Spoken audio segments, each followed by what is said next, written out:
আমি আপনি ঈমান, এই ঈমানি নেয়ামত, এই পাওয়ারটা থাকার জন্য আল্লাহ আমাকে আপনাকে এখানে বসাইছে।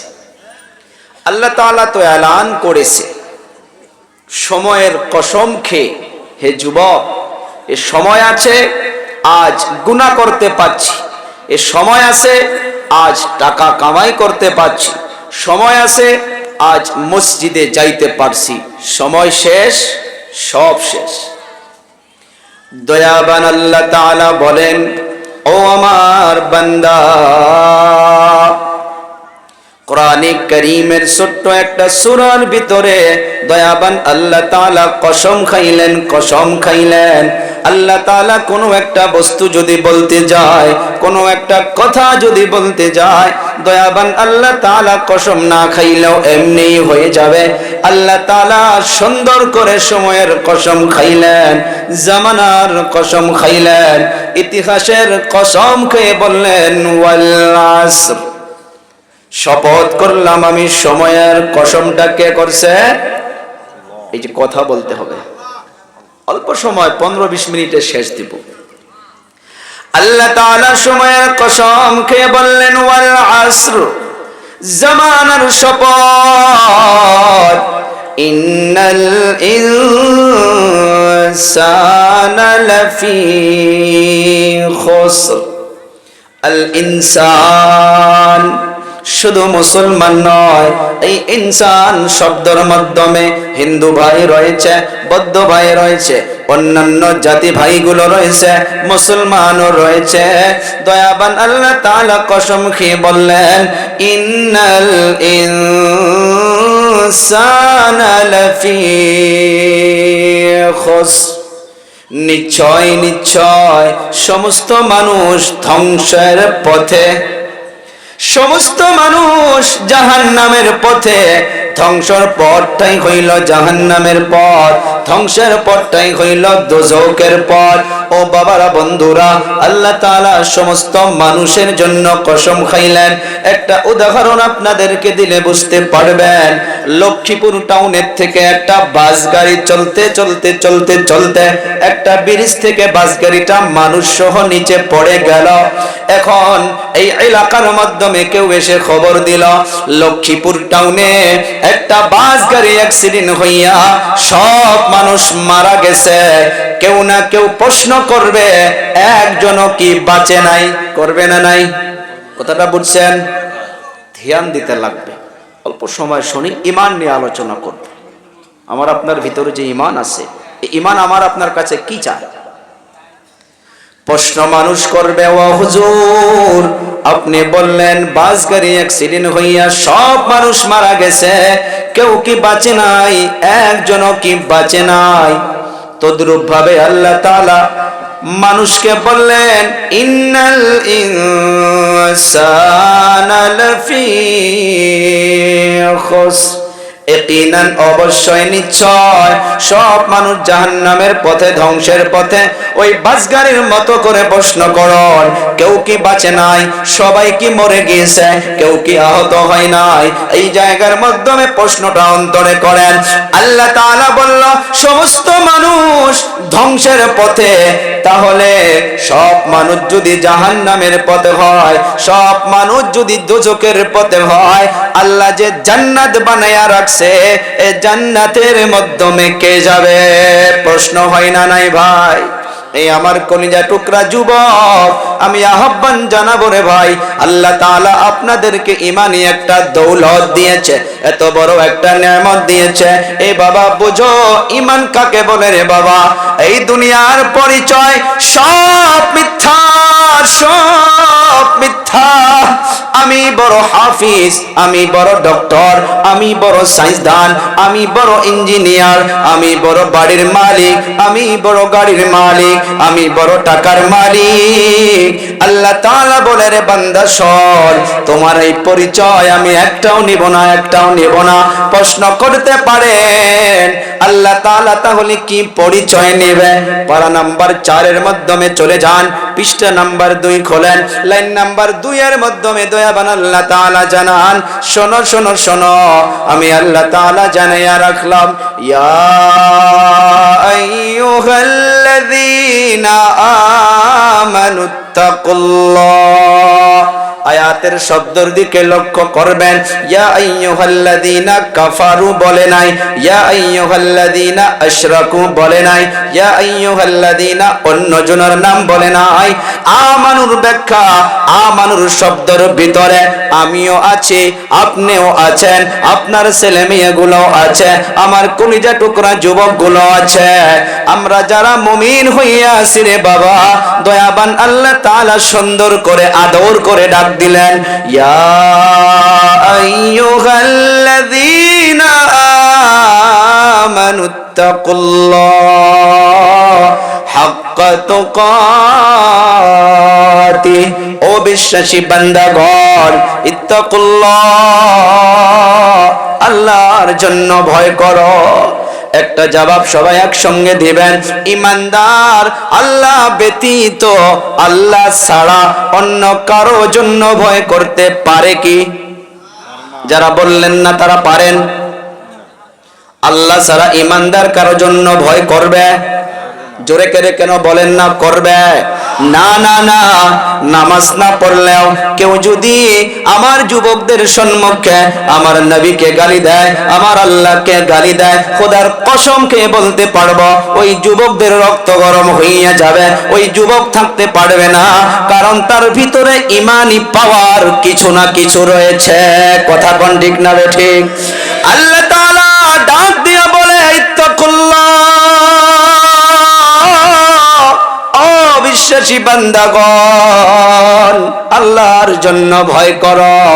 যেমন করে আল্লাহর জন্য ভয় করা দরকার, আগের মাধ্যমে বলতেছে সতর্ক হইয়া থাকো, তোমরা কবরে এসো না। ইমানদারকে বলছে তোমরা কবরে এসো না। ওয়ালা তামুতুন্না ইল্লা, হা মাগার আল্লাহ প্রথম বলল মরা যাবে না, কবরে আসা যাবে না। ইল্লা শব্দ নিয়ে এসে বললেন হা মাগার ওই সময় মরো। কোন সময়? ওয়া আনতুম মুসলিমুন।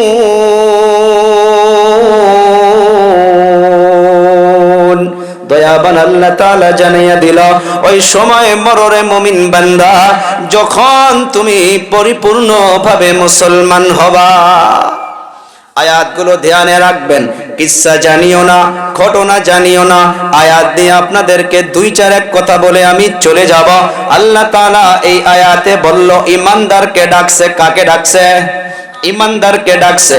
এই যুবক এখানে একটা কথা মনে রাখবা, আল্লাহ তাআলা বলল তুমি মরো না, তুমি কবরে এসো না।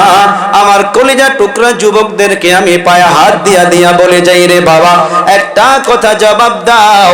এলাকার মাধ্যমে যদি কোনো দাদুজান গুলো বলে, মসজিদের ইমাম সাহেব বলে, মা বাবা বলে, বড় ভাই বলে, এলাকার সম্মানীয় ব্যক্তিগুলো বলে, ও যুবক চলো চলো চলো মসজিদে চলো, নামাজ পড়ো, আল্লাহ আল্লাহ করো, ড্রাগসকে ছেড়ে দাও, জুয়াকে ছেড়ে দাও, মদ্যপান করা ছেড়ে দাও। যুবকগুলো একটা সেকেন্ডও দেরি করে না, মসজিদে যাওয়া কথা শুনলে ঠাস করে জবাব দিয়া বলে হুজুর আমাদের তো এখনো সময় হয় নাই। কোন কোন কোন কয় না নাই দিকে সময় সময়, এই সময় নিয়ে আলোচনা শুরু করেছি রে বাবা। আল্লাহ তাআলা সময়ের কসম খেয়ে বললেন ওয়াল্লাস, এই যে সময়, আপনি তো বললেন সময় নাই, সময় হয় নাই। আমি যদি উল্টা প্রশ্ন করি রে যুবক, অন্তরে হাত দিয়া জবাব দে রে বাবা, এই পৃথিবী থেকে তুমি কবে চলে যাবা?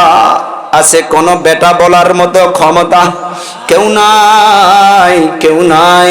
কোনো একটা দিন তো বাকি নাই, মরণের খবর কানের মাধ্যমে আসে না। আহারে রাত্র রাত্র সফর করি, এই বাবা কত মানুষ অ্যাক্সিডেন্ট হইয়া যায়। বাড়ির থেকে মায়ের কাছে বিদায় নিয়া বাহির হই, স্ত্রীর কাছে বিদায় নিয়া বাহির হই, কারণ রাস্তাঘাটের কোনো ঠিকানা নাই, কোন রাস্তায় কোন সময় কি হইয়া যায়। পরশুদিন একটা রাস্তা দিয়ে আসলাম, যে জায়গার মাধ্যমে একটা হুজুরের গাড়ি অ্যাক্সিডেন্ট হয়েছিল। একদিন পর সেই জায়গার মাধ্যমে বাইক অ্যাক্সিডেন্ট হইয়া দুইজন জায়গার মাধ্যমে শেষ। একটা দিন দুই দিন আগের ঘটনা। এ যুবক অল্প চিন্তা করো, রাত্র বেলা ঘুমায়া পড়ো। কত যুবক জানে না যে আমার এই রাত্রটা শেষ রাত্রি। মা বাবার সঙ্গে একসঙ্গে খানা খাইয়া ঘুমায়া পড়ে, ফজরের সময় মুয়াজ্জিন আজান দেওয়ার পর মসজিদের মাইকে নাম ধরে ধরে ধরে ধরে এলান করে, অমুকের ছেলে অমুক রাত্রবেলা ইন্তেকাল হইয়া গেছে, তার জানাজা 9টা বাজায় হবে, অমুক কবরস্থানে তার দাফন করা হবে। এ যুবক অন্তরে হাত দিয়া বলো, দুনিয়ার মাধ্যমে বন্ধু ছাড়া চা পান করো না রে বাবা, বন্ধু ছাড়া কোথায় যাও না। আমি প্রত্যেকটা জলসার মাধ্যমে রে বাবা আমার ইউটিউবে দেখলে বুঝতে পারবেন, শুধু যুবক শুধু যুবক যুবকদেরকে বার কেন ডাকি রে বাবা? যুবকদের সঙ্গে একটা অন্তরের মোহাব্বত রয়েছে আমার দাদু জানেরা। এই যুবকগুলো যদি সমাজে দাঁড়াইয়া যায়, এই সমাজ থেকে ড্রাগস দূর হইতে 1 সপ্তাহ লাগবে না। কথা কোন ঠিক না বে ঠিক? যুবক যদি দাঁড়াইয়া যায়, সমাজ থেকে জুয়ার আড্ডা শেষ হইতে 1 সপ্তাহ লাগবে না। যুবকরা সব কিছুই করতে পারে রে বাবা। এই যে যুবক বেলায় যদি নামাজ না পড়ো, রোজা রাখো রে বাবা, এই যে দাদু জানকে জিজ্ঞাসা করে দেখো, তারা তাহাজ্জুদে উঠতে চায়, রাত্রবেলা কষ্টের জন্য উঠতে পারে না, তারা হাঁটতে চায় হাঁটতে পারে না, তারা সাইকেল চালাইতে চায় সাইকেল চালাইতে পারে না, তারা বাইক চালাইতে চায় বাইক চালাইতে পারে না। কেন পারে না? তাদের হাতে সে সময়টুকু নাই যে সময় আজ আমার আপনার হাতে আছে। অল্প চিন্তা করো আমার কলিজা টুকরা যুবক ও বাবারা বন্ধুরা, আল্লাহ তাআলা শুধু এই আয়াতে নয়, পারা নাম্বার 2 এর ভিতরে আল্লাহ তাআলা আবার সুন্দর করে জানাইলেন, ঈমানদারকে ওখানেও ডাকছে, ইয়া আইয়ুহাল্লাযীনা আমানু উদখুলু ফিস-সিলমি কাফা ওয়ালা তাত্তাবিউ খুতুওয়াতিশ শাইতান ইন্নাহু লাকুম আদুউম মুবিন। আল্লাহ তাআলা সুন্দর করে ঈমানদারদেরকে বললেন, O you who believe enter perfectly in Islam, যদি মুসলমান হয়েছ, যদি ইসলামের ঘরে যদি জন্মগ্রহণ করেছ, আমি আল্লাহ তাআলা ডাক দিয়া বললাম, রে মুসলমান, রে মুমিন বান্দা, তুমি ভালো করে পরিপূর্ণভাবে তুমি ইসলামে প্রবেশ করো। আবার জবাব চাইব, এই আয়াতের ভিতরে আল্লাহ তাআলা কোন অন্য জাতিদেরকে ডাকে নাই, কোন অন্য ধর্মাবলম্বী মানুষদেরকে ডাকে নাই। আল্লাহ তাআলা সুন্দর করে বলল, ইয়া আইয়ুহাল্লাযীনা আমানু। জবাব দিবেন, আল্লাহর এই ডাকের ভিতরে আমি আপনি আছি না নাই? কথা বলতে হবে, আমি আছি না নাই? আপনি আছেন না নাই? তাহলে আল্লাহর ডাকে সাড়া দেওয়া আমার আপনার প্রয়োজন আছে না নাই? থাকলে সবাই একসঙ্গে বলেন, আছে না নাই? যারা বললেন না, আপনাদের আছে না নাই? আছে রে যুবক।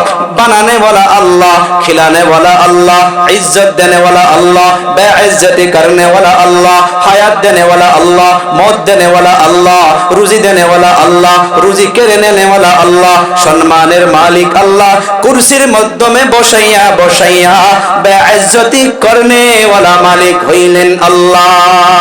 কথা কোন ঠিক না বে ঠিক?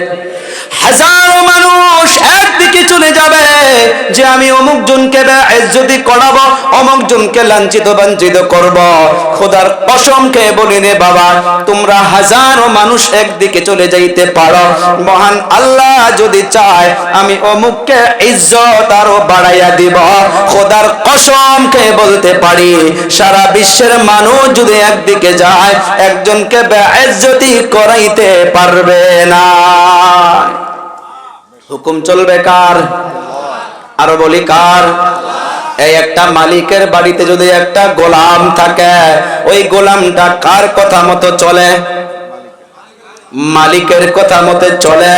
আমি আপনি কলেমা পড়েছি, লা ইলাহা ইল্লাল্লাহ মুহাম্মাদুর রাসূলুল্লাহ, আশহাদু আল্লা ইলাহা ইল্লাল্লাহ ওয়া আশহাদু আন্না মুহাম্মাদান আবদুহু ওয়া রাসূলুহু।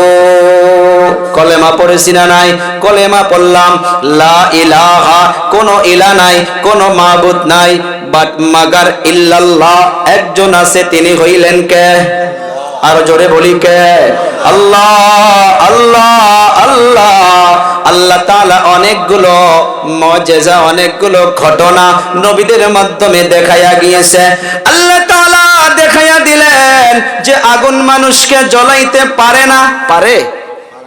আমার আপনার নজরে দেখতেছি একটা কামারের দোকানে ওই কামার ভাইজান বড় বড় লোহাকে আগুনের মাধ্যমে দিয়া, তাপ দিয়া দিয়া তাকে জ্বলাইয়া, তাকে পিটনা দিয়া দিয়া বেকা করে সোজা করে অস্ত্র বানায়। বানাই না নাই?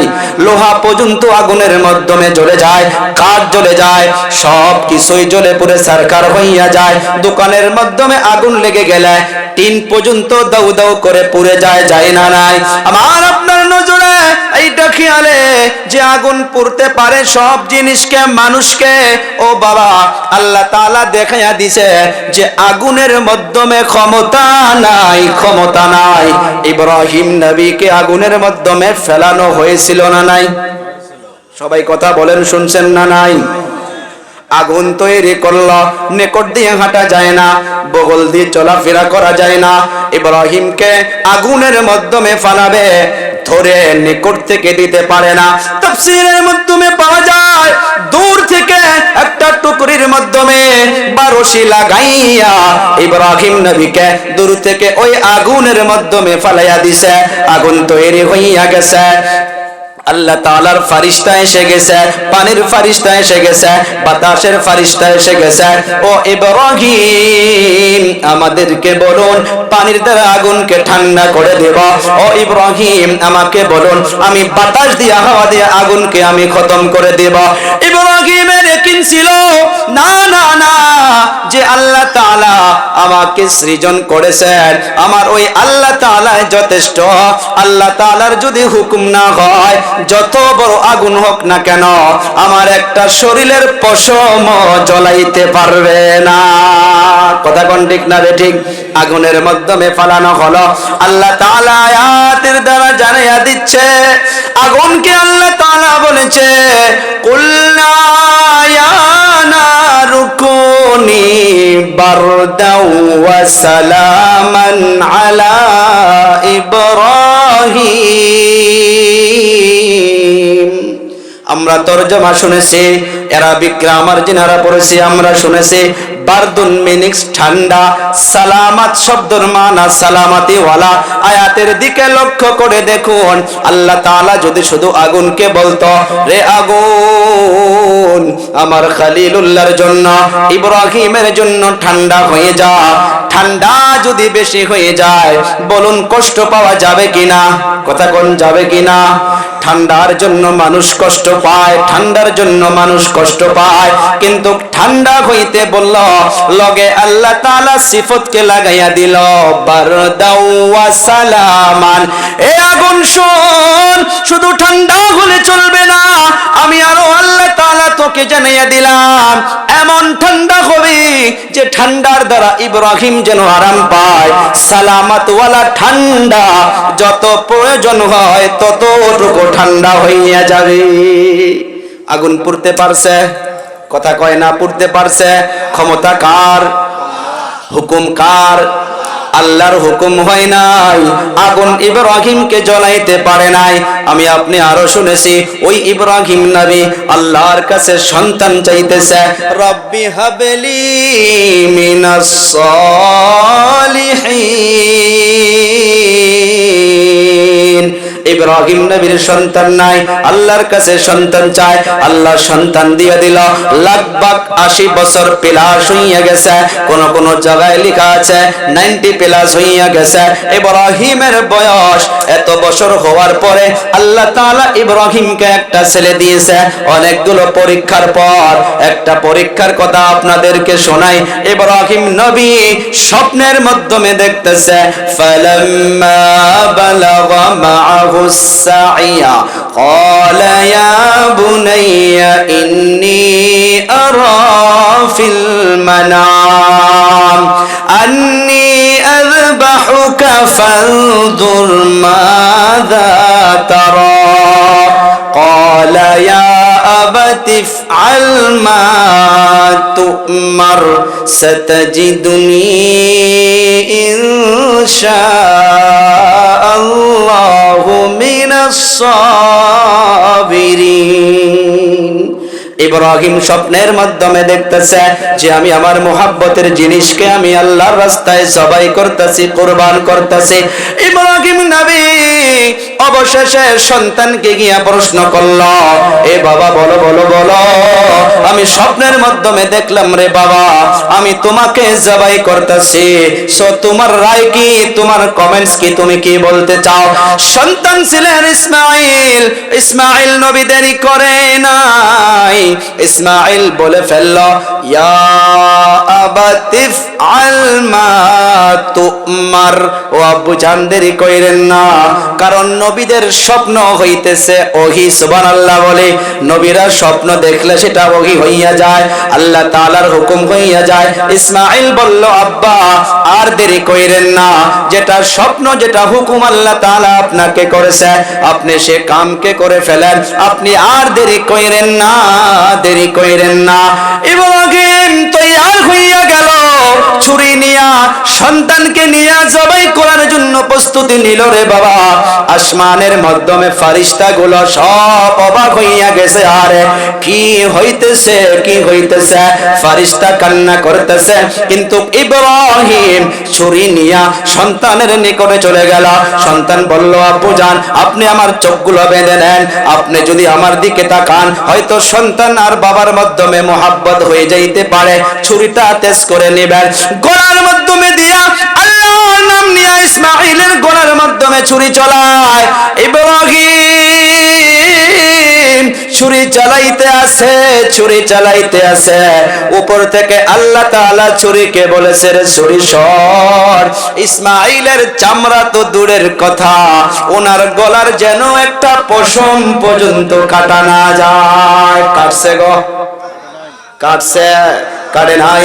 ইব্রাহিম অবাক হইয়া গেল, চক্ষুটা খুলিয়া ছুরিটা নিয়ে আবার পাথরের মাধ্যমে তেজ করলো, যে বোধহয় আমার নিয়তের গড়বড়ি আছে, ছুরি বোধহয় তেজ কম রয়েছে। সুন্দর করে আবার ধার করিয়া ইসমাইলের গলার মাধ্যমে আবার চলায়, কিন্তু ছুরি তো হুকুম পায় নাই। খলিলুল্লাহ যত চলাইতে পারে, কিন্তু জলিলুল্লাহ আল্লাহ রাব্বুল আলামিন ছুরিকে বলে দিয়েছে একটা পশম যেন কাটা না যায়। ইসমাইলের গলার মাধ্যমে ফেসাইছে আছে। আল্লাহ তাআলা ফেরেশতাকে হুকুম করলো, যাও যাও যাও জান্নাতের মাধ্যমে চলে যাও, জান্নাত থেকে দুম্বা নিয়ে যাও। আমার ইব্রাহিম ও ইসমাইল দুজনে পাশ হইয়া গেছে। ইব্রাহিমের চক্ষুটা বান্ধা আছে, ছুরি চালাইতে আছে, ছুরি চালাইতে আছে। ঠাস করে জান্নাত থেকে দুম্বা নিয়ে এসে ইসমাইলকে সরাইয়া দিয়া তার ছুরির নিচে আল্লাহ তাআলার হুকুম মোতাবেক জান্নাতের দুম্বাকে শোয়া দিল। ইব্রাহিম দেখে হাতের মাধ্যমে রক্ত লেগে গেল। ও বাবারা, বন্ধুরা, আমি আপনি যে কুরবানি ঈদের দিনে তাকবীর দেই আল্লাহু আকবার, আল্লাহু আকবার বলি না নাই? ইব্রাহিম বলেছিল, ইসমাইল বলেছিল, ফেরেশতা বলেছিল, এই তিনজনের তাকবীর দুনিয়ার মাধ্যমে চলতে আছে, চলতে আছে। আল্লাহ তাআলা ইব্রাহিমকে বলে দিয়েছে, তোমরা দুজনে পাস। আমার কুরবানির ঘটনা শোনানো মকসদ হইল আল্লাহ তাআলার হুকুম ছাড়া রে বাবারা, বন্ধুরা, দুনিয়ার মাধ্যমে কোনো একটা গাছের পাতা পর্যন্ত লড়তে পারে না। এরই নাম ঈমান, এরই নাম হইতেছে ঈমান। এই যে দুই আয়াতের মাধ্যমে আল্লাহ বলল যে অবিশ্বাসী বান্দাগণ আল্লাহর জন্য ভয় করো, আল্লাহর প্রতি ভালো করে পরিপূর্ণভাবে ইসলামে প্রবেশ করো। 5 নাম্বার পারায় চলে যান, ওখানে আল্লাহ তাআলা বলতেছে, ইয়া আইয়ুহাল্লাযীনা আমানু আমিনু। ও বিশ্বাসী বান্দাগণ আল্লাহর প্রতি বিশ্বাস নিয়ে আসো। এখন একটা প্রশ্ন করব আপনাদেরকে, একবার নয়, দুইবার নয়, 3বার আল্লাহ তাআলা ডাক দিয়া বলল যে ভয় করো, ঈমান নিয়ে আসো, ইসলামে ভালো করে প্রবেশ করো। দুটা স্টুডেন্টস একই কলেজে পড়ে, এডমিশন হওয়ার পর 2 মাস ক্লাস করলো। 2 মাস ক্লাস করার পর প্রিন্সিপাল স্যার বলতেছে, রে আব্দুল্লাহ, ও আব্দুল সাত্তার, এদিকে আসো। আব্দুল্লাহ কেউ বলল, রে বাবা, তুমি তোমার ফর্মটা নতুন করে ফিল আপ করে জমা দাও। ও আব্দুর রাজ্জাক, তুমিও তোমার ফর্মটা নতুন করে ফিল আপ করে জমা করে দাও। আব্দুল্লাহ বুঝতে পারলো, আব্দুল্লাহ নামক ছাত্রজন চিন্তা করতেছে, প্রিন্সিপাল স্যার 2 মাস পর কেন আমাকে ফর্ম আবার জমা দিতে বলল? নিশ্চয় নিশ্চয় কোথায় যেন কোনো ভুল হইতে পারে, আমার সিগনেচার ছাড়া বলতে পারে, আমার ফটো ছাড়া বলতে পারে, আমার আব্বু জানের সিগনেচার ছাড়া বলতে পারে। এই আব্দুল্লাহ বুঝতে পারলো। আর এই যে আব্দুর রাজ্জাক নামের ছাত্রজন, ইনি তার মাথা নষ্ট হইয়া গেল, বলে আমি কলেজেই পড়বো না, আমি কলেজে বাদ দিব। কেমন প্রিন্সিপাল 2 মাস পর আবার কেন ফর্ম ফিল আপ করতে বলল? এ বাবা, তবকা দুটা, আমার আপনার মাধ্যমে দুটা তবকা রয়েছে ইমানদারের মাধ্যমে। একটা হইতেছে, হুজুর নামাজ না পড়লে কি হবে, আমার ঈমান ঠিক আছে, কয় না নাই? এই কথা কোন কয় না নাই? বলে হুজুর বিশ্বাস ঠিক আছে। এ বাবা, আমিও বলি রে সোনার চানেরা, বিশ্বাস ঠিক আছে ঠিক, কিন্তু এই বিশ্বাস ঠিক টাকা নিয়ে জান্নাতে যাওয়া যাবে না, এইটাও 100% ঠিক। ও হুজুর, তাহলে কি করতে হবে? এই আব্দুল্লাহ নামক ছাত্রজনের মতো করিয়া আমার আপনার জিন্দেগির ডাটা তালাশ করতে হবে। দোকান আমাকে খিলায়, বলে না নাই? কথা কয় না? ও হুজুর, আজকে দোকানটা না খুললে রাত্রবেলা আমার বাড়িতে খানায় আসতো না, কয় না নাই? যদি এই বছর আমি ধান খেতে না করতাম, বছরটা আমার ভালো করে পার হইতই না, বলে না নাই? এ বাবা, বড় বড় পাহাড়ের মাধ্যমে চলে যাও, যারা ক্যাপ বোমা দিয়া, যারা ড্রিল মেশিন দিয়া বড় বড় পাথরগুলো ফাটাইয়া দেয়, তাদেরকে আমি জিজ্ঞাসা করেছিলাম, ও ভাই, আমাকে একটা কথা বলো রে বাবা, এই যে বড় বড় পাথরগুলো যে ফাটাইতেছ, এই পাথরগুলোর ভিতরে কোন পাথরে পোকামাকড় বাহির হয় না নাই? ও হুজুর, কোন পাথরে নয়, 10টা পাথর যদি ফাটাই, তার 7টা পাথরের ভিতরে অনেক বড় বড় ছোট ছোট পোকাগুলো বাহির হয়। কিন্তু আমি তাদেরকে প্রশ্ন করলাম, রে বাবা, ওই পাথরের ভিতরে যে পোকাটা রয়েছে, কোন রাস্তা ছিল নাকি, কোন সুরাখ ছিল নাকি, কোন গাতা ছিল নাকি? বলে হুজুর না না না। এ বাবা, একটা জবাব দাও রে বাবা, ওই পাথরের ভিতরে তাদেরকে কে খিলাইয়া খিলাইয়া জীবিত রাখে? আর জোরে বলি কে? আল্লাহ তাআলা কোরআনে কারীমের মাধ্যমে জানাইয়া দেন, ও আমার বান্দা, ও আমার যুবক, দুনিয়ার মাধ্যমে আসার পর রে বাবা, তোমরা রুজি রুটির পিছনে পড়ে গিয়া তোমরা ইমানদার হওয়ার পরেও আমাকে ভুলে যাবা রে বাবা। অল্প খেয়াল করো, অল্প খেয়াল করো। যখন মায়ের পেটের ভিতরে ছিলা রে বাবা, 4 থেকে 5 মাস যখন হইয়া গেছে, ওই সময়ের মাধ্যমে আমি আল্লাহ তাআলা এত কুদরতের মালিক, ওই সময় আমি তোমার ভিতরে রূহটা দান করে দিয়েছি। রূহটা দান করে দেওয়ার পর তারপর মায়ের পেটের ভিতরে রে বাবা আমি আপনি লাথি মারি, আমি আপনি ওই মায়ের পেটের ভিতরে আঘাত করেছি। কেন কেন কেন? রূহটা দেওয়ার পর ক্ষুধার যন্ত্রণায় ছটপট ছটপট মায়ের পেটের ভিতরে করতাম। মা চলতে পারতো না, মা উঠতে পারতো না, মা ভালো করে খানা খাইতে পারতো না। দেখবেন শ্বশুর আম্মার লগে শাশুড়ি শ্বশুর সব একসঙ্গে যখন বৌমার সাথে বসে যায়, প্লেটটা ধাক্কা মেরে দিয়ে বৌমা আব্বু শব্দ করে চলে যায়। ও মা, কেন তুমি খানার প্লেট ছেড়ে দিলা? বলে আব্বু জান, আপনি বুঝবেন না। শাশুড়ি আম্মাকে বলে, ও মা, পেটের ভিতরে জোরে করে আঘাত পেয়েছি। কেন আঘাত পেয়েছি জানেন? আমি লাথি মেরেছিলাম, আপনি লাথি মেরেছিলেন। কথা হচ্ছে ওই মায়ের পেটের ভিতরে কে আমাকে খিলায়, কেমন করে করে খানা খাই রে বাবা, ডক্টর গুলো বলবে, বৈজ্ঞানিক গুলো বলবে, ও মা আপনার গর্ভের ভিতরে সন্তান রয়েছে, আপনি প্রোটিন যুক্ত খাদ্য খান, আপনি হিমোগ্লোবিন খেজুর ওগাইরা, আপনি প্রোটিন পাউডার বেশি করে খান, শাকসবজি বেশি করে খান। কিন্তু কোন ডক্টর আজ অফদি বাগের হয় নাই যে ও বাচ্চার মুখের মাধ্যমে কোনো প্রবেশ করাইতে পারবে। আল্লাহ তাআলা বলে আমি এত কুদরতের মালিক, যখন তুমি মায়ের পেটের ভিতরে এসে যাও রে বান্দা, আমি মায়ের মাসিকিয়াটা বন্ধ করে দেই, তারপর ওই মায়ের নাভির তারের সাথে রে বাবা আমি আপনি জন্ম হওয়ার পর দেখবেন ধাইমা গুলো একটা তারকে নাভির তারকে কেটে দেয়। হাসপাতালে সিজার হলে নার্স গুলো কেটে দিয়ে একটা চিমটা মেরে দেয়। আগের ধাইমা গুলো দাদিমা গুলো গিরো দিত, বেঁধে দিত। ওই নাভির তারের সঙ্গে আল্লাহ তাআলা ওই মায়ের নাপাক রক্তটাকে ফিল্টার করে কুদরতের দ্বারা সাফাই করে। ওই নাভির তারের সঙ্গে দয়াবান আল্লাহ তাআলা ওই মায়ের পেটের ভিতরে 10 মাস 10 দিন পর্যন্ত ওই রক্তকে আমার আপনার মুখে দিয়ে পান করায় নাই, মুখে দিয়ে পান করায় নাই। জবানটাকে পবিত্র রাখছে, জবানটাকে পাক করে রাখছে। কেন রাখছে রে বান্দা? দুনিয়াতে যাওয়ার পর জবান দিয়ে আমাকে আল্লাহ আল্লাহ বলে ডাকবা, আমার জিকির করবা, আমার কোরআন তেলাওয়াত করবা, মাকে মা মা বলে ডাকবা, বাবাকে বাবা বাবা বলে ডাকবা, আল্লাহর জিকির করবা, তাসবিহ করবা, তাহলিল করবা। ওই নাবির তারের সঙ্গে রে বাবা 10 মাস 10 দিন পর্যন্ত আমাকে আপনাকে খিলাইয়া খিলাইয়া তিল তিল করে আল্লাহ বড় করেছে। কেউ আছে এত কুদরতের মালিক? কেউ নাই, কেউ নাই। আল্লাহ তাআলা বলে রে বান্দা কেমন করে ইমানদার হইয়া আমাকে তুমি ভুলে যাও? যখন দুনিয়াতে আসলা ওই সময়টাকে তুমি মনে করো। আল্লাহ তাআলা কোরআনে বলেন ওয়াল্লাহু আখরাজাকুম মিন বুতুনি উম্মাহাতিকুম লা তা'লামুনা শাইআ। উলামায়ে কেরাম রয়েছেন, অল্প সময় বসেন, 5-10 মিনিটে শেষ দিব। আল্লাহ তাআলা বলতেছে আমি যখন মানুষকে বাতনুন পেটকে বলে, আল্লাহ তাআলা বলে আল্লাহু আখরাজাকুম মিন বুতুনি উম্মাহাতিকুম, যখন তোমাকে আমি মায়ের পেটের থেকে দুনিয়াতে নিয়ে আসলাম, লা তা'লামুনা শাইআ, তোমার তো কোনো কিছুই জানা ছিল না। ছিল?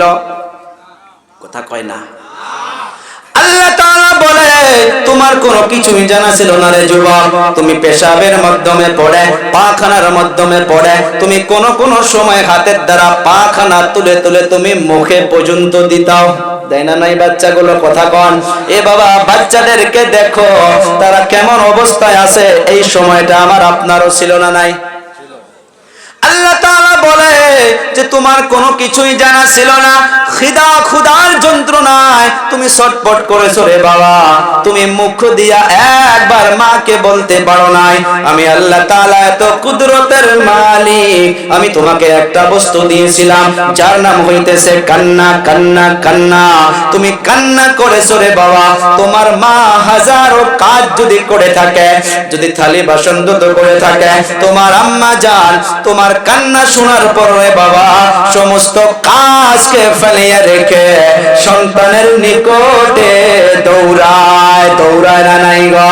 দৌড়ানোর পর বাচ্চাকে বুকের মাধ্যমে জড়িয়ে ধরে দুধ পান করাইতে করাইতে যত সময় পর্যন্ত সন্তানের মুখের মাধ্যমে হাসি আসে না, কোন মা সন্তানকে ছেড়ে দেওয়ার জন্য প্রস্তুত হয় না। আল্লাহ তাআলা বলে রে বান্দা আমি তো তোমার রিজিকের দায়িত্ব নিয়েছি। আল্লাহ তাআলা পারা নাম্বার 12 পৃষ্ঠা নাম্বার 1 লাইন নাম্বার 1 এর মাধ্যমে আল্লাহ তাআলা জানান ওয়া মা মিন দাব্বাতিন ফিল আরদি ইল্লা আলাল্লাহ ইল্লা আলাল্লাহি রিজকুহা।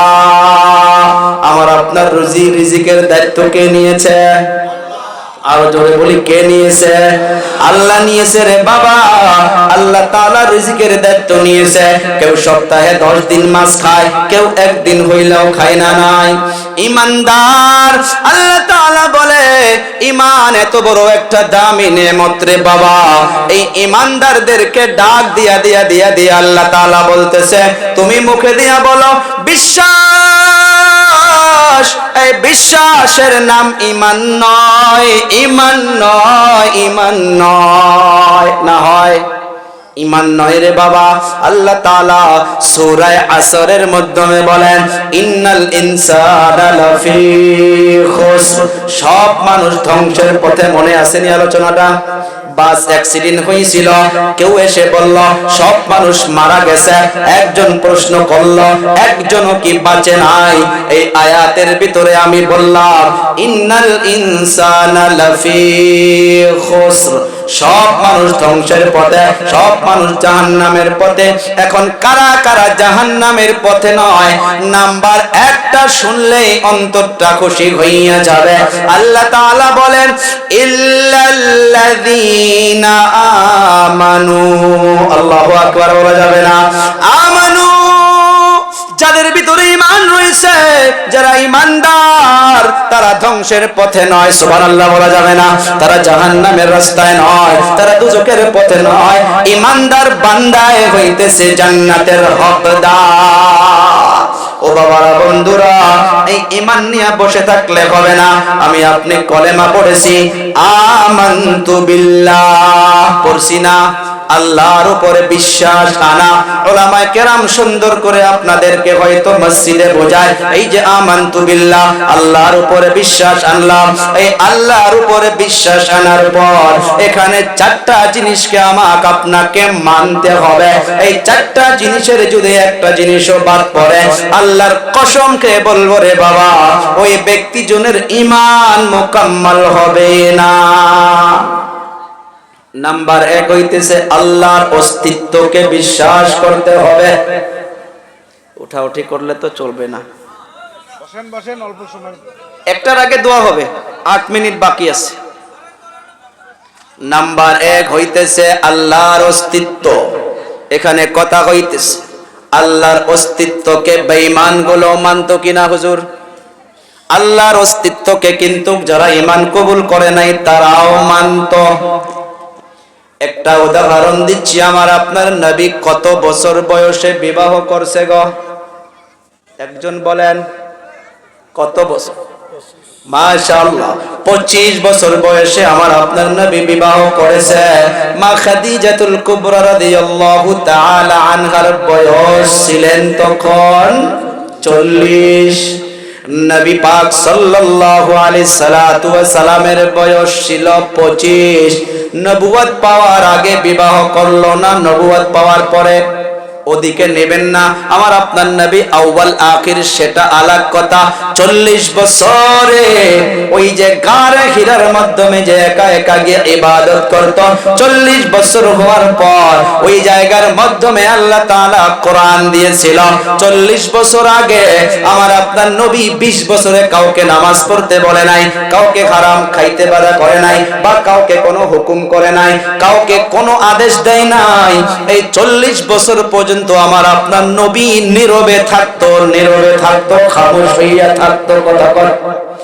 এর মতলব এইটা নয় আমার আপনার নবী 40 বছর আগে কোন খারাপ রাস্তায় গেত, নাউজুবিল্লাহ, না রে বাবা না।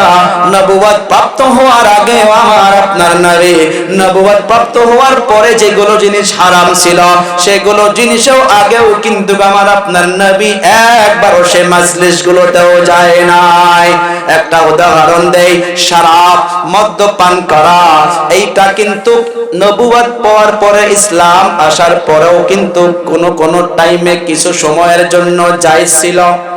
যখন হারাম হইয়া গেছে, আল্লাহর নবী যখন এলান করে দিয়েছে, সাহাবা কেরামদের বাড়ির মাধ্যমে পুরানা পুরানা মদের ডেক যেগুলো ছিল, সাহাবা কেরাম মদিনার অলি গলি ওগুলোকে আশ্রয়া আশ্রয়া যখন আল্লাহর নবী শুধু এলান করে দিয়েছে, ইয়া আইয়ুহাল্লাযীনা আমানু আমানু ইন্নামাল খামরু ওয়াল মাইসিরু ওয়াল আনসাবু ওয়াল আজলামু রিজজুম মিন আমালিশ শাইতান।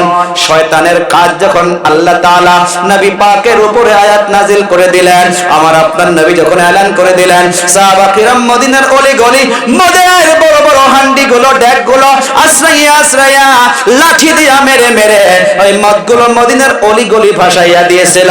কিতাবের মাধ্যমে পাওয়া যায় মদের হাড্ডি ভেঙ্গে ভেঙ্গে বড় বড় ডেকগুলো ভেঙে দেওয়ার পর পানির মতো করে নালা দিয়া ধার ছুটে যাইত।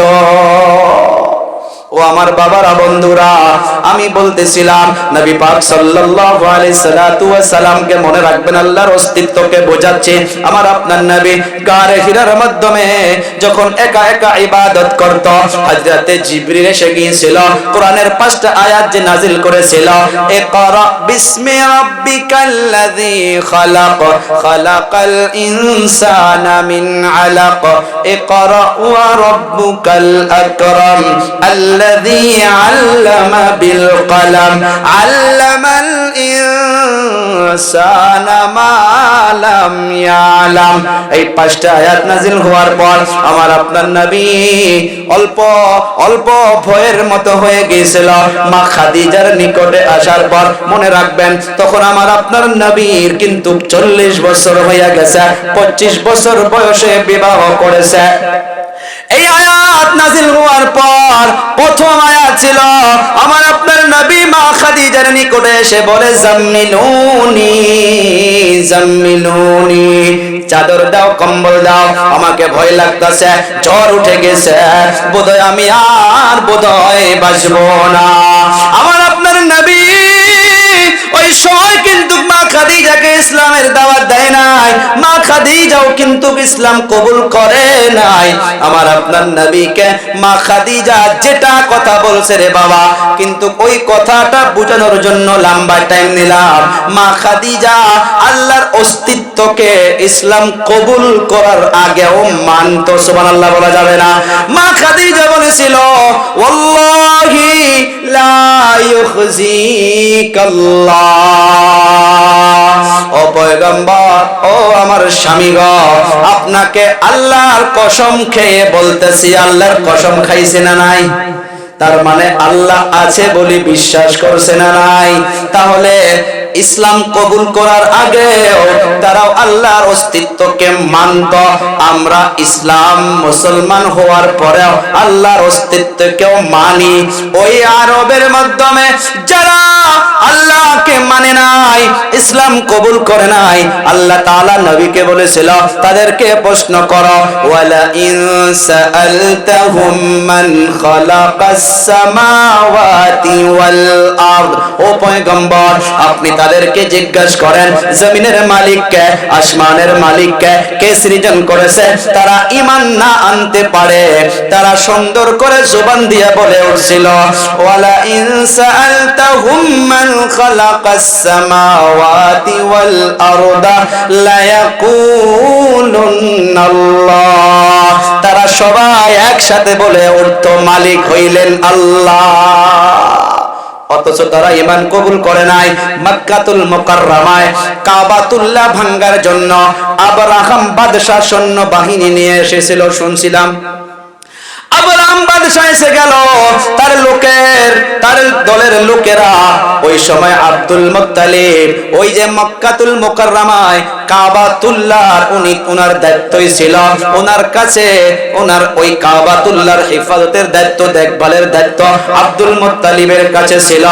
মানুষ এসে আব্দুল মুত্তালিবের অনেকগুলো সাওয়ারিগুলো, অনেকগুলো বস্তু বাহিনীগুলো তারা নিয়ে নিয়েছে। একজন ব্যক্তি গিয়া বলে যে যাও খবর দাও, আমার বস্তুগুলো, উটনিগুলো যাতে আমাকে ফেরত করে দেয়। আব্দুল মুত্তালিব ওর উটনিগুলো ফেরত চাইতেছে যে আমার উটনি আমাকে ফেরত করে দাও। এদের লোকগুলো গিয়া বলে, ও আব্দুল মুত্তালিব, ও সরদার, তোমাকে অনেক মাথাওয়ালা বলে মনে করেছিলাম, দুনিয়াবি কিছু ধন দৌলত তুমি ফিরে চাইতেছ, কাবাতুল্লাহ যে ভাঙ্গার জন্য আসতেছে তার হিফাজতের কোনো ব্যবস্থা কেন করো না? আব্দুল মুত্তালিব সেই সময় তো ঈমান কবুল করে নাই, আল্লাহর উপরে উদ্দেশ্য জানে নাই, ইসলামে প্রবেশ করে নাই। আব্দুল মুত্তালিবের জবাবটা শুনলে অবাক হইয়া যাবেন। আব্দুল মুত্তালিব জবাব দিচ্ছে, আমি হইলাম উটনির মালিক, এই কাবাতুল্লাহর মালিক তো আমি নই, এই ঘরের মালিক আমি নই, এই ঘরের মালিক যিনি ঠিক উনি এই ঘরের হেফাজত করবে। আল্লাহু আকবার বলা যাবে নাই? এই বাবারা কি বুঝাইলাম? আল্লাহর অস্তিত্ব তারাও মানতো, আমরাও মানি। লম্বা সময় চলে যাবে, আর তিনটা আমি ঠাস করে শোনায়া দেই। 2 নাম্বার হইতেছে আল্লাহর সিফতি গুণগুলোর উপরে আমাকে আপনাকে বিশ্বাস রাখতে হবে। আল্লাহর সিফতি অনেকগুলো নাম রয়েছে। ওয়ালিল্লাহিল আসমাউল হুসনা ফাদউহু বিহা। আল্লাহর ভালো ভালো নাম রয়েছে, ওই নামগুলো ধরে ধরে ধরে ধরে আল্লাহকে ডাকো। আল্লাহর সিফতি নামের ভিতরে একটা নাম আর রাজ্জাক আছে না নাই? মানুষের নামও কিন্তু আব্দুর রাজ্জাক থাকে। আব্দুর রাজ্জাক হইতেছে রিজিক দেনেওয়ালার বান্দা, আর রাজ্জাক শব্দের মানা হইতেছে রিজিক দেনেওয়ালা। রিজিক কে দেয়? আরো জোরে বলি, কে দেয়? এই যে আল্লাহর সিফতি গুণের উপরে বিশ্বাস রাখতে হবে। রিজিক দেয় আল্লাহ, রিজিক দোকান দেয় না, রিজিক খেতি দেয় না। এই 4টা জিনিসকে মনে রাখতে হবে। এই 4টা জিনিস যদি অন্তরে ভালো করে কেটে রাখতে পারি রে বাবারা, বন্ধুরা, আমার কলিজা টুকরা যুবক, আমার আপনার ঈমান মোকাম্মল হইয়া যাবে। লম্বা করে বোঝানো যাবে না। 1 নাম্বার হইতেছে আল্লাহর অস্তিত্ব, যেটা আমরাও মানি, ওই সময়ের বেঈমান গুলো মানত। আর 2 নাম্বার হইতেছে আল্লাহর সিফতি গুণগুলোর উপরে, নামগুলোর উপরে। আর রাজ্জাক যেমন রিজিক দেনেওয়ালা আল্লাহ আল্লাহ আল্লাহ। 3 নাম্বার হইতেছে আল্লাহর আইন আমাকে আপনাকে ফলো করতে হবে, মানবো আল্লাহর আইন। আল্লাহর কসম খেয়ে আবার বলি, এই 4টার ভিতরে যদি একটা কমি থাকে, আমার আপনার ঈমান মুকাম্মাল হবে না। আল্লাহর আইন মানতে হবে। আল্লাহর আইনের ভিতরে রে বাবা, আল্লাহ বলতেছে সুদ খাওয়া যাবে না। আল্লাহর আইন আছে না নাই? এটা কথা কয় না? সুদ খাওয়া যাবে না, মদ খাওয়া যাবে না, জুয়া খেলা যাবে না, মা বাবার নাফরমানি করা যাবে না। আর সমাজে এগুলো বস্তু আছে না নাই? জুব্বাওয়ালার বাড়িতেও আছে, পাগড়িওয়ালার বাড়িতেও আছে, নামাজি বাড়িতেও আছে, ডাকুর বাড়িতেও আছে, সমাজে আছে না নাই? এ বাবা, একটা জিনিস খারাপ পাবেন না, খারাপ পাইলে উপায় নাই, আমাকে আর ডাকবেন না, সেটা পরোয়া করি না। মসজিদের মাধ্যমে ইমাম সাহাবগুলো যদি মেম্বারে বসে বসে বলে যে সুদ বন্ধ করো, সুদ বন্ধ করো, সুদ বন্ধ করো, ওই ইমাম সাহাবের চাকরি 15 দিনের মাধ্যমে শেষ। কথা কও আছে না নাই? কারণ সমাজের মাধ্যমে এমন মানুষগুলো সুদের মাধ্যমে লিপ্ত হইয়া থাকে। যখন ইমাম সাহেব একদিন জুমার দিন ইমাম সাহেব বয়ান করতে করতে সুদের বিষয়ে বয়ান করতেছে, ওই সময় সামনের মাধ্যমে যিনি সুদ খায় তার উপরে নজর পড়ে গিয়েছে। নামাজ শেষ, বয়ান শেষ, তারপর ইমাম সাহেবকে ডাকে বলে, হুজুর শোনেন, আলহামদুলিল্লাহ বয়ান ভালো করেছেন, সুদের বিষয়ে বয়ান করেছেন, বয়ান করার টাইমে আমার দিকে তাকাইলেন কেন? উনি তো দেখে নাই, বয়ান করতে সবাইকে দেখতেছে। যেমন আমিও তো কাউকে চিনি না, এখানে কেউ থাকতে পারেন, আল্লাহর হস্তে মাফ করবেন। আল্লাহর আইনকে ফলো করতে হবে। আজকে নিয়ত করে যান রে বাবা, আল্লাহর আইন অনেকগুলো আরো রয়েছে রে বাবা। আল্লাহর আইন একটা আমাকে আপনাকে মানতে হবে। নাম্বার 4 হইতেছে আল্লাহর ক্ষমতা আছে না নাই? আরো জোরে কোন আছে না নাই? এ বাবা, নমরুদ এত বড় পাওয়ারশীল ছিল। নমরুদ, ফিরআউন, সব তাদের নাম আছে কি? এখন আছে কি? নাম শুনলে মানুষ থুতু দেয় না নাই? নমরুদ আল্লাহ তাআলার পাওয়ার দেখাইয়া দিল। একটা ল্যাংড়া মশাকে হুকুম করলো, রে মশা, নমরুদের কান দিয়া ঢুকে যা আর মাথার ভিতরে চলে যা। মাথার তার ভিতরে যাওয়ার পর তুই মরিস না, একবার পাও দিয়া হানবে, একবার ঠোঁট দিয়া হানবে। নমরুদ তার কর্মচারীদেরকে বলে, এই আমার মাথায় বাড়ি মার। বাড়ি মেরে একজন চলে যায়, আবার আর একজন আসে, সেও বাড়ি মেরে চলে যায়। এক কুরসির মাধ্যমে পাও ফেলাইয়া বসে আছে। আর একজনকে ডাক দিয়া বলে, তোর বেতন কত? বলে হুজুর 1500। বলে লাগে 500 বাড়াইয়া দিন, ওই জুতা উঠা আর আমার মাথার মাধ্যমে বাড়ি মার। ক্ষমতা দেখাইছে না নাই আল্লাহ? এই জোরে কোন পাওয়ার দেখাইছে না নাই আল্লাহ? আল্লাহ সবকিছু ক্ষমতার মালিক। নূহ নবীকে মানুষ অত্যাচার করত, দাওয়াত দিত, দিনের দাওয়াত দিত, মানুষকে কালেমার দাওয়াত যখন দিত, মানুষ চোখ খুলে খুলে তাকাইত, মানুষ কথা বলতো না, মানুষ রাগ করত। ওই নূহ নবীকে আল্লাহ তাআলা বলল, ও নূহ পয়গম্বর, আপনি এক কাম করেন, আপনি কাশতি বানান আমার নিগরানিতে। পানি নাই, কোনো কিছুই নাই, নৌকা বানানো শুরু করেছে। যারা দুশমন ছিলেন, যারা অত্যাচার করেছিলেন, তারা নিকট দিয়ে যায় আর হাসাহাসি করে, আর হাসাহাসি করে। নূহ নবী খামোশ হইয়া আছে।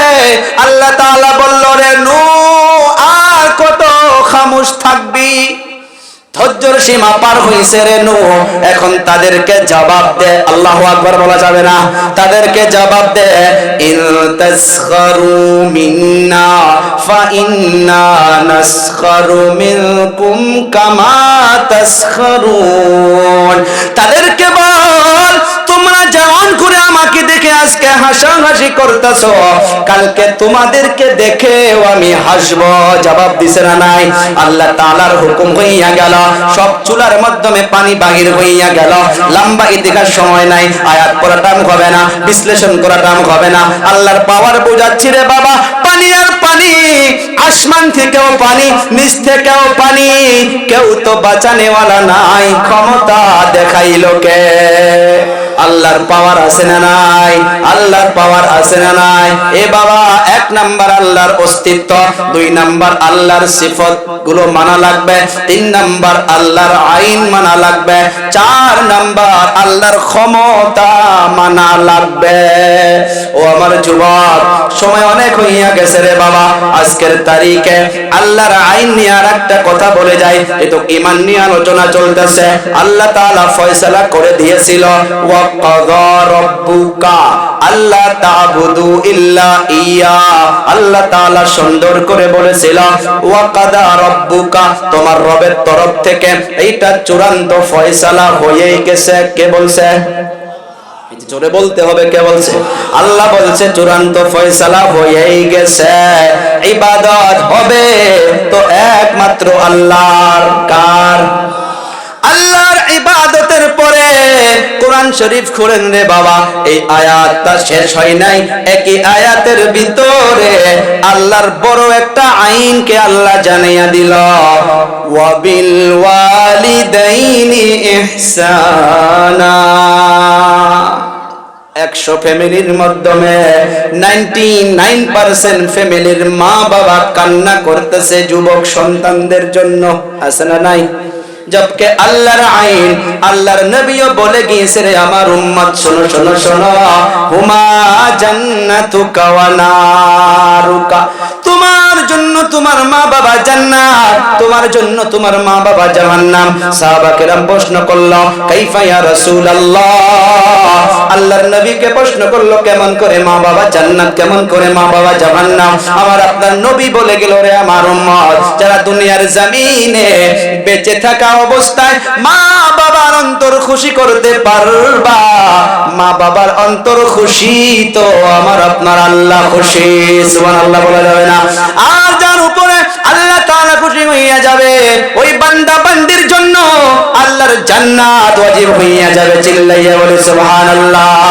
আর যে মানুষের উপরে, যে সন্তানের উপরে মা বাবা নারাজ হইয়া যাবে, আল্লাহ তাআলা নারাজ হইয়া যাবে। আর যার উপরে আল্লাহ তাআলা নারাজ হবে রে বাবা, ওই বান্দা বান্দির জন্য আল্লাহর জাহান্নাম ওয়াজিব হইয়া যাবে।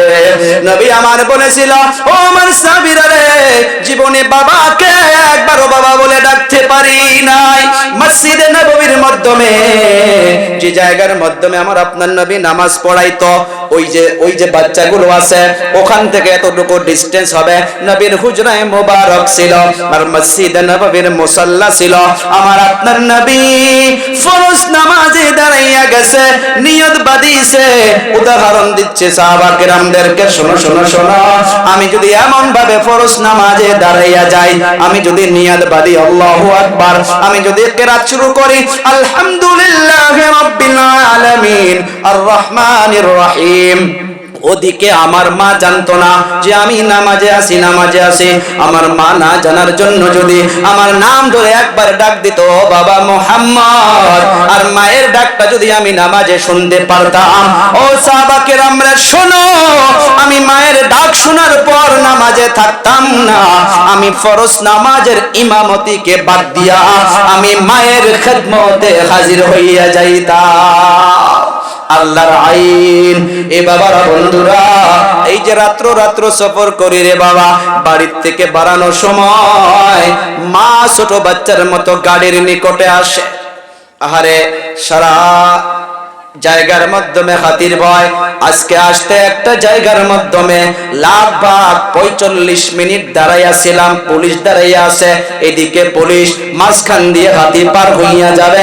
45 মিনিট পর দেখি ওই হাতিগুলো এক গ্রুপ আগে গেল, পিছনের গ্রুপ পিছনে পিছনে চলতেছে, তারা ছোট ছোট বাচ্চাগুলোকে নিয়ে।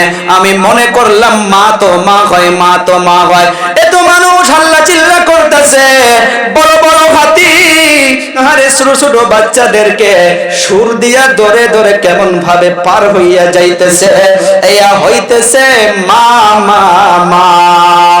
ওখানে দাঁড়াইয়া থাকলাম, রাস্তায় আসতে কমসে কম মা 10 বার ফোন করে, রাত্রবেলা 2টা-3টায় যে বাড়িতে চলে যায়, খোদার কসম খেয়ে বলি রে বাবারা, মিথ্যা নয়, আল্লাহ যেন মাফ করে, একটা দিনও মাকে বাড়িতে গিয়া মা বলে ডাকতে হয় না।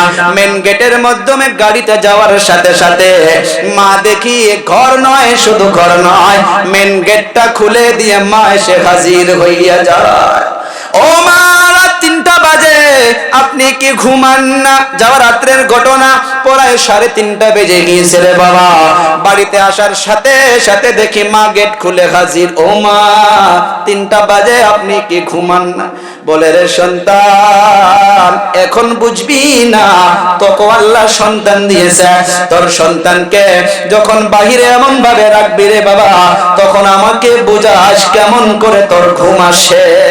আমি মা 9টা-10টা বাজায় ঘুমায় গিয়েছিলাম, ছটপট করে সারাটা রাত্র পার হইয়া যায় রে বাবা, একটা সেকেন্ডের জন্য ভালো করে ঘুম আসে না। আমি বলবো শুধু আমার মা নয়, সারা পৃথিবীর মা এমনই হয়। এই বাবা, এই মাকে যারা কষ্ট দিয়েছ, আমি বলি না যে হাজার মানুষ থাকা দরকার ছিল, যতগুলো মানুষ আছে, যতগুলো বাইরে থেকে তুলতেছি রে বাবা, এই গভীর রজনীতে যদি বাবাকে কষ্ট দিয়া থাকো, মাকে কষ্ট দিয়া থাকো, বাড়িতে চলে যাও, মায়ের নিকটে গিয়া পায়ে পড়ে যাও রে বাবা। চলে যাওয়ার পর সারা পৃথিবী যখন মা মা করে তালাশ করবা, বাবা বাবা করে তালাশ করবে রে বাবা, সারা পৃথিবীতে একটা মানুষও পাবেন না যে ওই মা বাবার মতো মমতা দিতে পারবে। বোঝার চেষ্টা করো। এই গভীর রজনীতে আমি এখন দোয়া করে দেব। এই বাবারা বন্ধুরা, 5টা মিনিট ওই মা বাবার জন্য আপনারা তো ডোনেট করেছেন, কিন্তু আমি দোয়ার আগে একটা রুমাল পাঠাইয়া দেব। 5,000ও চাবো না, 10,000ও চাবো না। যদি কারো বা পকেটে 1 টাকা আছে, কারো বা পকেটে দেওয়ার জন্য 500 টাকা আছে, ওই মায়ের খেদমতের বাবা, ওই বাবার খেদমতের জন্য, ওই দাদা দাদির রুহের মাগফিরাতের জন্য, ঈদগাহ এত বড় একটা দামি জায়গা, যেদিন সব মানুষ একত্রিত হইয়া ইবাদত করে, ওই ঈদগাহ মাঠের জন্য আল্লাহর নবী এলান করেছে যে ঈদগাহ মাঠে যখন মানুষ চলে আসে, ওই ঈদগাহ থেকে বাড়ি ফিরে যাওয়ার আগে আল্লাহ তাআলা ওই ঈদগাহর মাঠে যতগুলো মানুষ থাকবে, আল্লাহ তাআলা সবাইকে এমন বানাইয়া দেয় যেমন আজকে মায়ের পেট থেকে দুনিয়াতে আসলো। সুবহানাল্লাহ বলা যাবে না? ওই একটা ইবাদতের জায়গার জন্য আপনাদের কাছে আমি আখিরের মাধ্যমে অনুরোধ করছি রে বাবা, 500 100 200 করে অবশেষে 5 টাকা হলেও যদি দেন রে বাবা, একটা রুমাল পাঠাইয়া দেব, 5টা মিনিট জিকির করব, ওই জিকিরের মাধ্যমে আপনারা দিয়া দেবেন, দেরি কইরেন না। চান একটা